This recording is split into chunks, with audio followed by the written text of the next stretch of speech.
हे हे हे बघितलं तुम्ही, हे समजतं बोलकं उदाहरण आहे. नेता ह्याला म्हणतात, नेता ह्याला म्हणतात.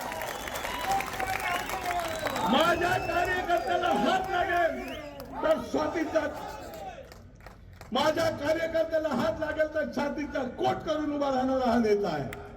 आता चिपळूणमध्ये तुम्हाला आश्चर्य वाटेल, त्यावेळी पाऊस कसे दगड फेकत होते,